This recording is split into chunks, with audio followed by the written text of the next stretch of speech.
What's up, everybody? Welcome back to another episode of the Ben Thomas Show. Thanks for coming back, guys.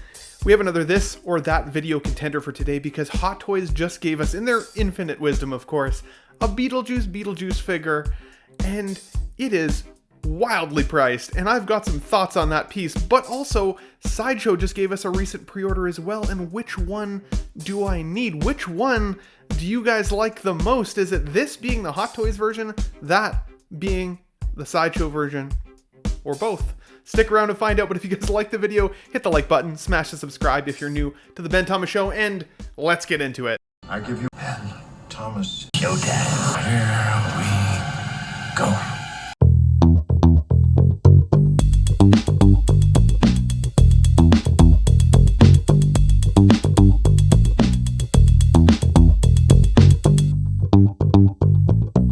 Okay guys, welcome back. So you guys know how big of a Beetlejuice fan that I am, and you know, I honestly, after seeing Hot Toys teasing that they were doing a Beetlejuice announcement this week, I said to many people, it's probably just cause babies.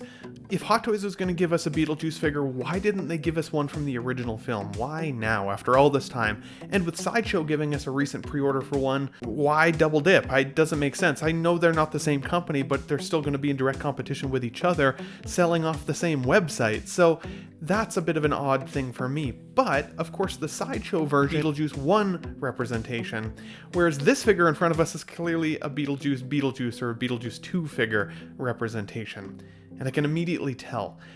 The things that I like about what I'm seeing here first. I absolutely think the detail of like the mossiness around his head is pretty wild. The makeup detailing here from Hot Toys is very impressive, I will say. I love that I'm seeing a hand sculpt with a flaming thumb.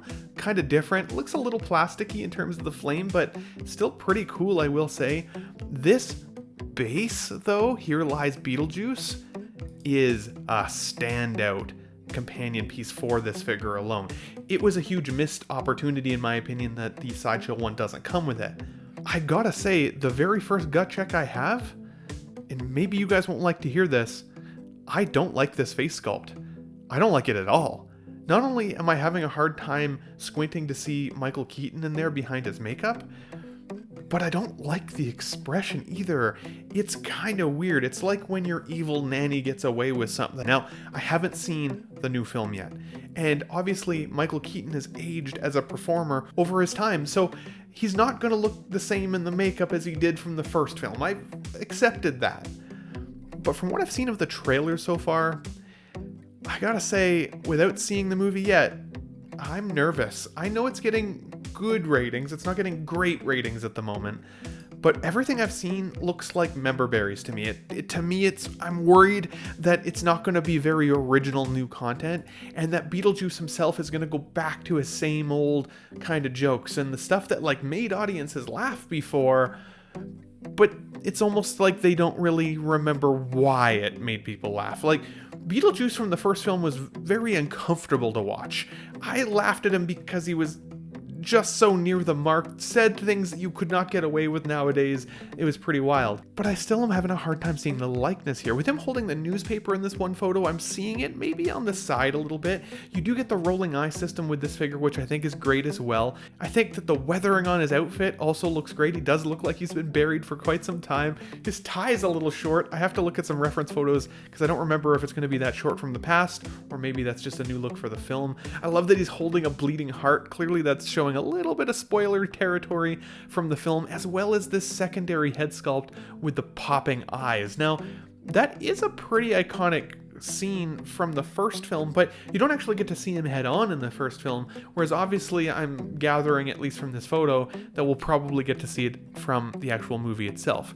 Now keep in mind, this figure's coming out before the film, so we may, lock a pre-order in for this guy and realize, oh, I wish he'd come with X, Y, and Z accessory like Deadpool did. Like the baby and the carrier and everything for Deadpool didn't really make sense. Will he have a flaming thumb, or was that just something that's cool in concept? I mean, in the display, either way, it's a pass. Now, one thing that I have to honestly say, $330 is what it sounds like this guy's going to come in at, is an absolutely outrageous price. I understand that there's two head sculpts. I even understand that there's a base there. But really, for Beetlejuice, it's a guy in a suit. The paint applications are great, but I'm not even seeing the likeness there. The hair is also really unique on this figure because they're not calling this an artisan, at least from what I can see, but he clearly has some kind of wool implantation, maybe similar to Chewbacca or some of the other figures we've seen. If they're not calling it artisan, then what will this kind of line reside within? Because the price point feels like it should be. So that seems a little odd to me. Again, the paint apps are just an absolute standout from what I'm seeing here. And even like the vein work and the eyeballs that are popping are really nasty and would make for a really fun display, I will give it that. As well as like the really long tongue, like ooh, like gross. I don't like that really. The microphone is pretty funny. He does look like maybe he is in the middle of singing in this sculpt, which again is kind of odd. Sometimes we'll say if it's too neutral of a face, it's also kind of boring and dull-like and we don't like it. And because Beetlejuice is such an expressive character, maybe it's more required. An argument could be made, I suppose. But you see him with the newspaper, you see him with all these cool accessories. I want to know from you guys, $330, does that make sense to you? Because it definitely does not make sense to me.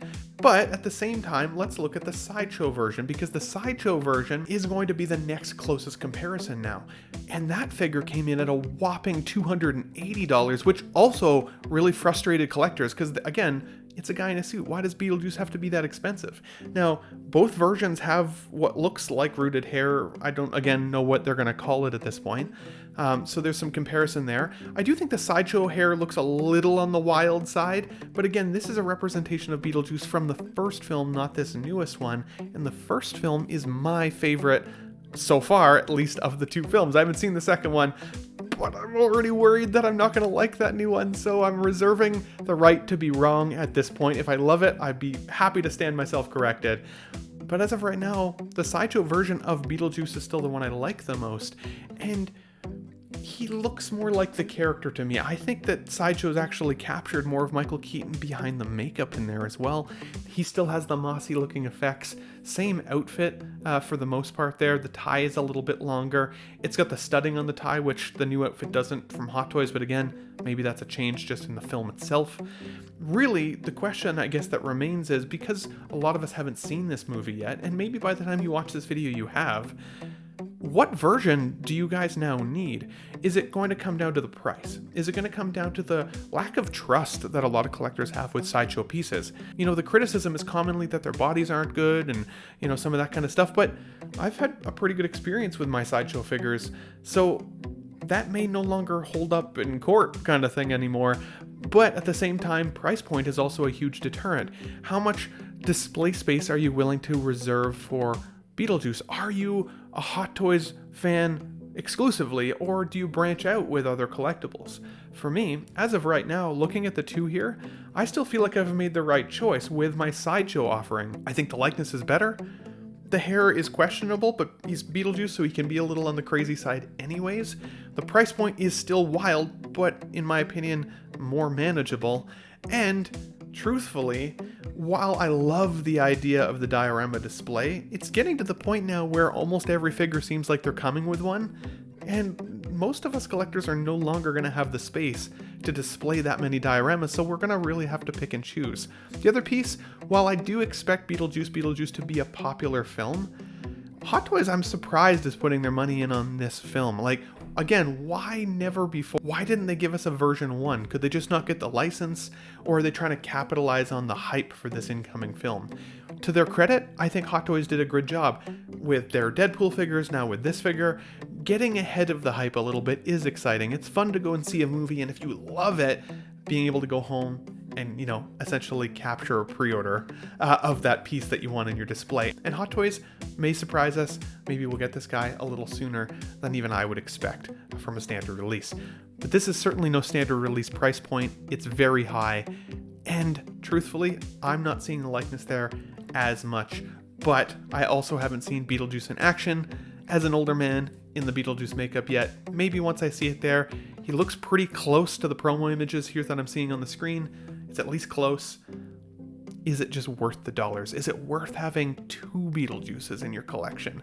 For me, is it this being the Hot Toys version or that being the Sideshow version? As of right now, it's the Sideshow version for me. But guys, I'd love to hear from you guys in the comments down below. What version of Beetlejuice are you planning to pick up, if any? Is it going to be the version 1 from Sideshow, or is it going to be this new version 2 from Beetlejuice from Hot Toys Collectibles? $330 versus $280. It's a big price point difference, but you also get a lot of extra stuff with that Hot Toys one, so it might be a tough debate. Let me know in the comments down below, guys, but if you liked the video, hit the like button, smash the subscribe if you're new to the Ben Thomas Show, and we'll catch you on the next one. Have a great evening, guys. Wow, what a great audience. Be sure to subscribe to my channel if you haven't already, because subscribing makes you feel good. Where shall I go? What shall I do? Frankly, my dear, I don't give a damn. It's gone. It's all gone.